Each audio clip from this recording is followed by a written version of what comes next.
যেদিনকে আমার জেলের বয়স 41 দিন আমাকে পুরা রিসিভ দিয়া সৌদি সরকারের পুরা মন্ত্রণালয় রিসিভ দিয়া তারপর বের করে নিয়ে আসে। ২৬ মে ২০১৫ হঠাৎই খবর ছড়িয়ে পড়ে সৌদি আরবে আটক হয়েছেন চরমোনাইয়ের নায়েবে আমির ফয়জুল করিম। শুরুতে বিষয়টিকে গুজব বলে উড়িয়ে দেওয়ার চেষ্টা করলেও পরে তা স্বীকার করে নেন ইসলামী আন্দোলন বাংলাদেশ তথা চরমোনাইয়ের নেতৃবৃন্দ। টানা ৪০ দিনের চেষ্টা তদবিরের পর ওই বছর ৭ জুলাই মুচলেকা দিয়ে ছাড়া পান চরমোনাই পীর রেজাউল করিমের ছোট ভাই ফয়জুল করিম।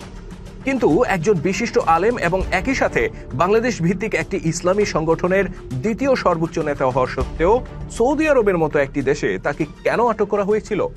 বিশেষ করে যেখানে চরমোনাইয়ের বিরুদ্ধে সৌদি আরব বিরোধী কোনো তৎপরতার কথা কখনোই শোনা যায়নি, সেখানে টানা ৪০ দিন তাকে আটকে রাখার পেছনে কি কারণ থাকতে পারে জানার চেষ্টা করব আমাদের আজকের ভিডিওতে।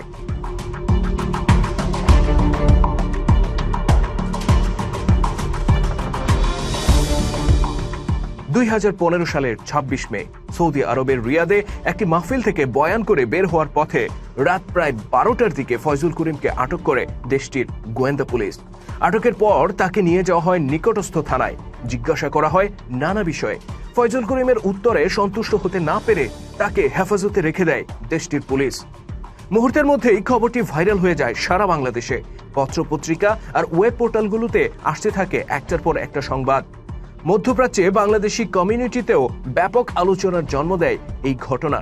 তবে সৌদি আরব সরকার বা পুলিশ এ ব্যাপারে মিডিয়াতে কোনো বক্তব্য না দেওয়ায় ফয়জুল করিমের অপরাধ ঠিক কি ছিল এ ব্যাপারে মিডিয়াগুলো তেমন কোনো তথ্য দিতে পারেনি।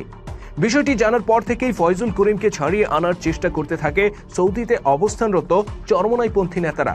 তারা ব্যর্থ হলে বাংলাদেশ থেকেও তাদের একটি প্রতিনিধি দল ছুটে যায় রিয়াদে, কিন্তু কোনো চেষ্টা তদবিরই কাজে আসছিল না।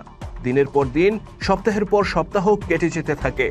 অবশেষে টানা ৪০ দিন চেষ্টার পর জুলাই মাসের ৭ তারিখ লিখিত মুচলেকা দিয়ে ছাড়া পান চরমোনাইয়ের নায়েবে আমির। কি লেখা ছিল সেই মুচলেকায় জানা যায়নি আজ অবধি।